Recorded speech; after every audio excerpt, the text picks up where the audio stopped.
So, what do you guys want for Christmas this year? Maybe you want the new iPhone 15. Maybe you're saving up to buy a car.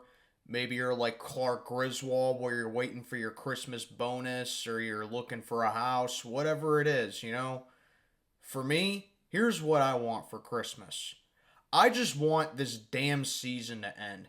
Because I don't know if I can honestly sit down here and take another week of this crap, let alone 3 of them. What's going on, everybody? I am Mac, back with another video. As always, do me a favor, like, comment, subscribe, follow on Instagram, link in the box below. Week 16 preview between the Cincinnati Bengals and the Pittsburgh Steelers this Saturday afternoon at Heinz Field. The last home game of the season for the Steelers, where we are counting on Mason Rudolph, believe it or not, in this game, to have his nose shine bright. Won't you guide our sleigh tonight to a victory over the Bengals? Yeah, it sounds great and all, but I say that as if there's a catch, and there is a catch to it. Because guess what? Even when Mike Tomlin does the right thing in the end and finally gives this guy a start, he still manages to find a way to piss me off. And you want to know why? It's because Mason Rudolph will only start in this game, according to him, if Kenny Pickett can't start in this game. Really, Mike? Only if Kenny Pickett can't start in this game will Mason Rudolph start this game.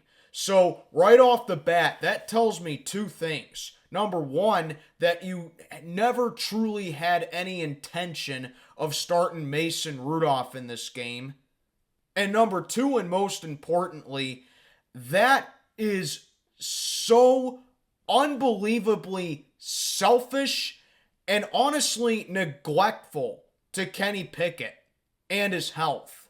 Why is that? Because you know he's not healthy to go for this game. You know that he's hit the minimum for the amount of time that he's supposed to miss with his ankle injury. And now you know that even with a full Kenny Pickett, a full Mitch Trubisky, they are not enough for you to win a game. And forget about 55 or 50% Kenny Pickett. That surely won't win you a game.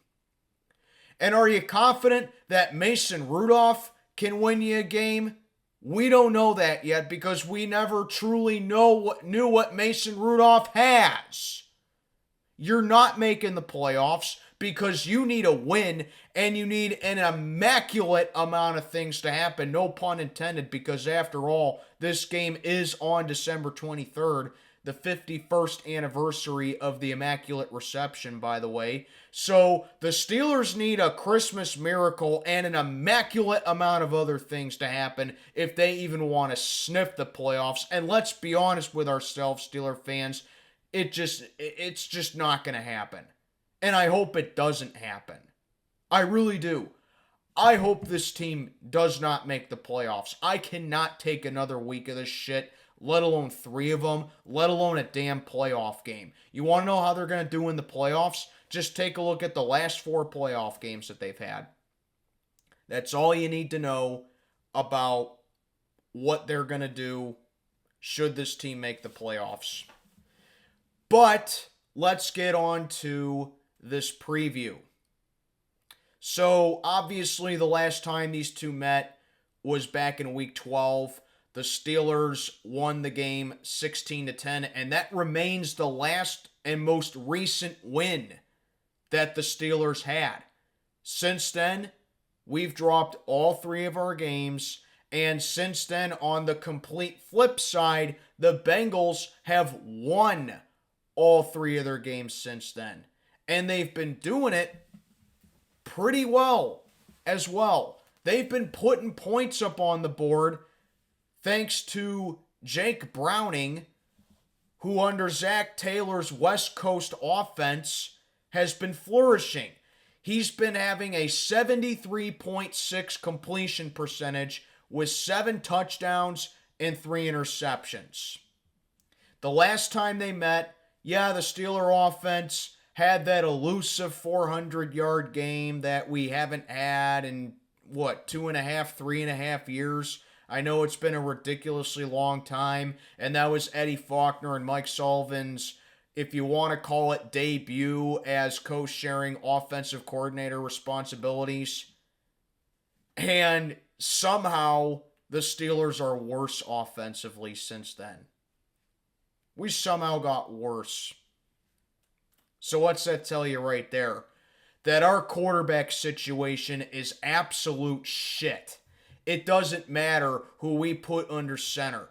I'm telling you right now, under this coaching staff and under this offensive coordinating scheme, I guarantee you 2007 Tom Brady could come here and even he'd have a hard time with this offense. It doesn't matter. But you want to take a look at what they did last time. The defense stepped up. When doesn't it? Oh, wait, you know what? I can't even use that because there have been several instances this year where the defense has not stepped up.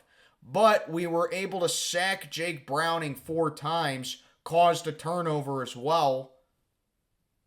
And if you want to use that as the coattail for how we're going to win this game, you got another thing coming, Steeler fans. Because Minkah Fitzpatrick is out for this game with a knee injury. Cam Hayward is questionable to play. The last time I checked, he's in concussion protocol. And you know how strict the league is with concussions nowadays, especially with concussion protocol. Personally, I don't expect Cam to play. They say they're optimistic that he can play, but only time will tell. And then here comes the fun part with the defense. The secondary, the safety tandem this year has been absolute trash. Outside of Minkah Fitzpatrick, obviously. Because now with DeMonte Kazee wrongfully getting suspended for the rest of the year, because the NFL is a pussified league where you're not allowed to lay a finger on anyone anymore without any retribution. He's out for the rest of the season. And his appeal got denied earlier today. Good for him to stick up for himself. And Trenton Thompson may not be able to play in this game. So there go our 3 safeties right there. So if Trenton Thompson cannot play in this game, we have to rely on Eric Rowe, Miles Killebrew, who has been terrible in coverage. No wonder the guy's a special teams player because he is absolute dog duty when it comes to coverage, let alone one-on-one.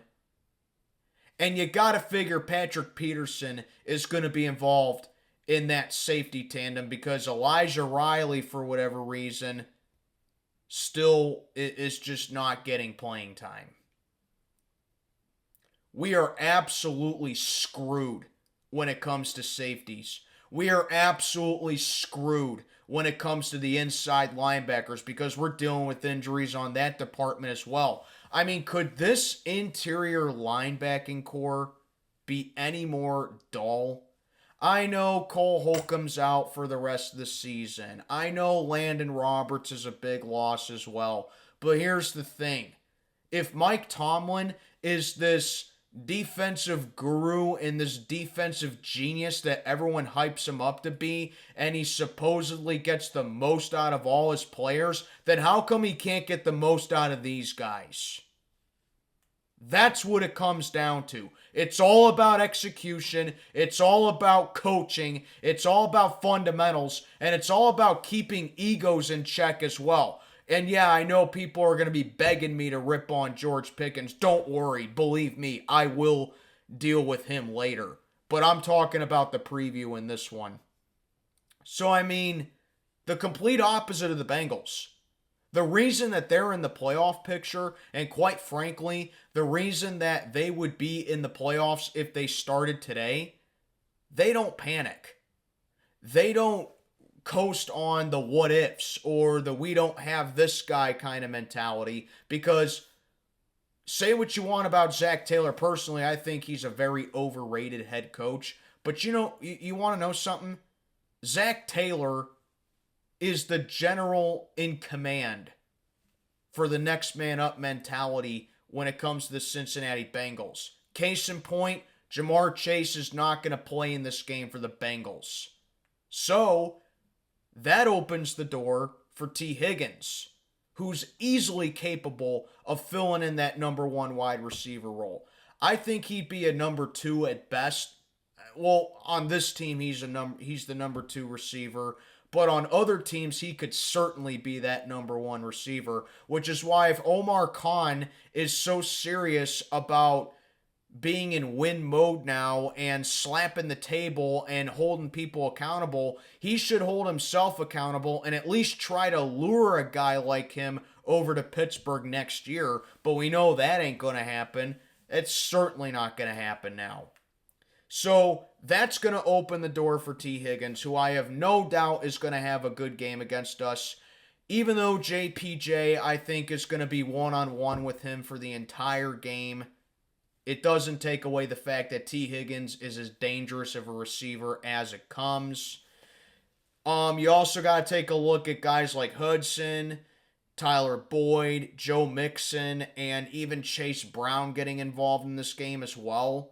Which, yeah, the Bengals just don't have the best run offense this year. In fact, it's one of the worst in the league. But hey, against this overrated, overpaid defense, anything is possible. Especially with how thin we are, with our starters being hurt, and Mike Tomlin just continuing to show just how much of an over-glorified defensive coordinator that he truly is.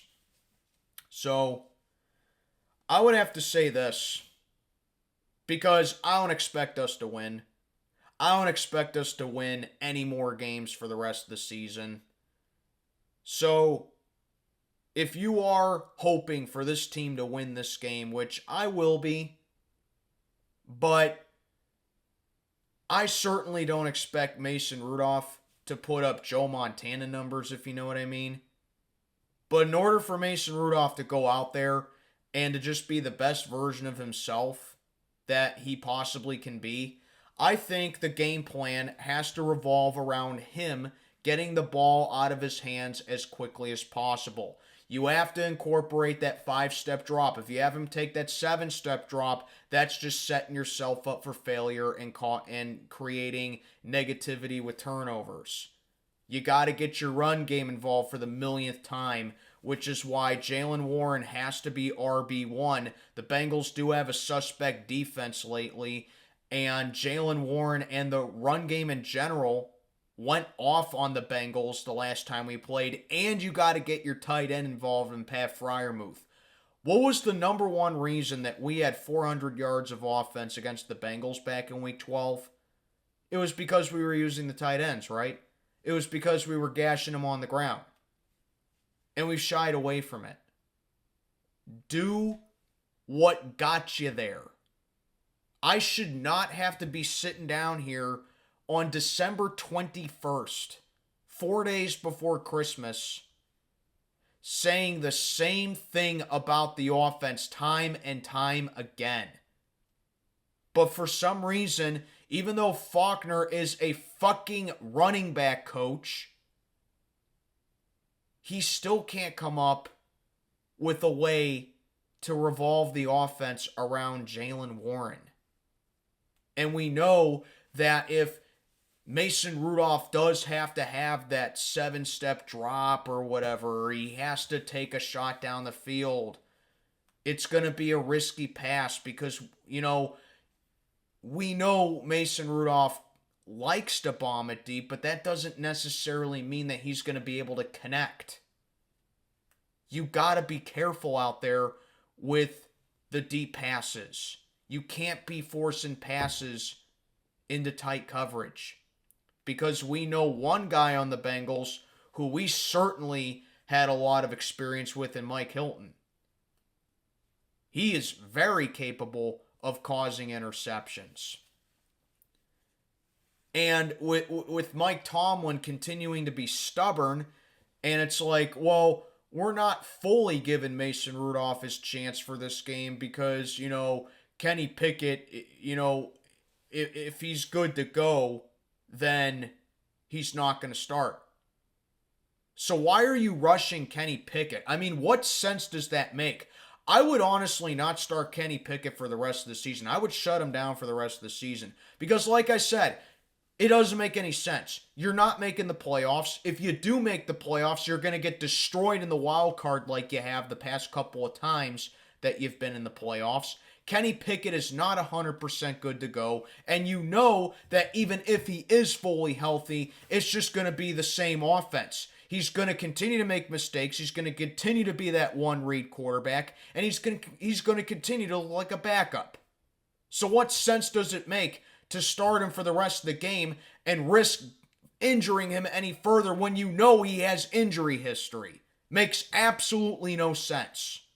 Shut him down for the rest of the season. You literally have nothing to lose with Mason Rudolph starting these final 3 games for you.